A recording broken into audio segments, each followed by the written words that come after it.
heavy fire from cannon and rocket artillery, mortars, tanks, airstrikes and attacks by drones, cruise and ballistic missiles. The Russian troops use almost all types of weapons available to them in battles in the east of Ukraine, hitting not only the positions of the Ukrainian defenders but also civilians. Center and industrial zone of Kramatorsk, residential building in Avdiivka, and yet Chasiv Yar, Bakhmut, Toretsk, Konstantinivka, Grigorivka, Marinka, Vuhledar and a dozen other settlements in the Donetsk and Luhansk regions became targets of the Russian army on March the 25th.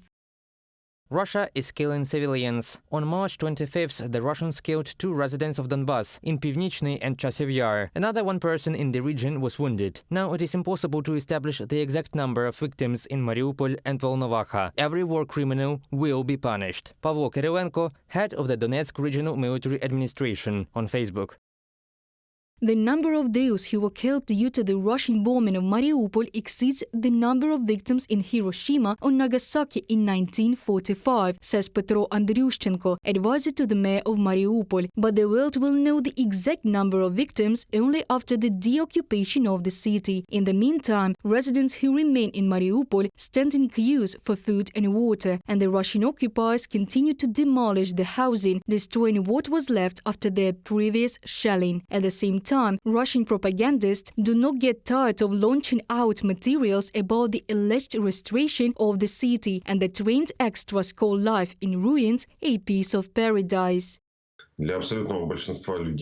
For the vast majority of people, at least for 80,000 of Mariupol residents, this is definitely not a piece of paradise. This is an everyday struggle for life. This is somewhere life in ruins, somewhere life without lights, somewhere life in basements and in constant survival. There is no salary. At the end of March, they began to slowly pay off the salary for January. But nobody cares how people had been surviving all this time. The prices are mad.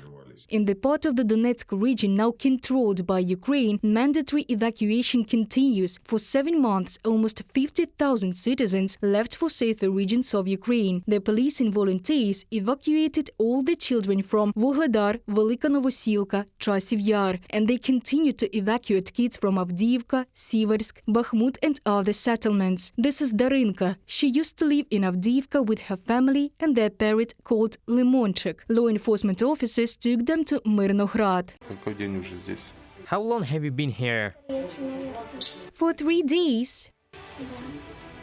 And how do you feel about it? Good. 11-year-old Igor is also settling in a new safe place. His dad stayed in their hometown and he entrusted his son to the White Angels evacuation crew. Who do you want to become in the future? Me? A firefighter. A firefighter? Are you going to save people? Yes. Residents of Donbas who are not ready to evacuate do not leave their basements for days due to the incessant artillery and air shelling of the Russian army. They were left without water, heat and electricity, at times without mobile connection. The necessary medicines, food and drinking water are delivered to them by law enforcement officers and volunteers. All you see are people pushed to the very limit of their existence and survival and resilience in them. Houses are crushed by military firepower, roofs ripped off, apartment buildings are riddled with holes, chunks missing, the constant threat of unexploded shells, bombs underfoot, and some people still living in the shelters trying to survive these intense hostilities.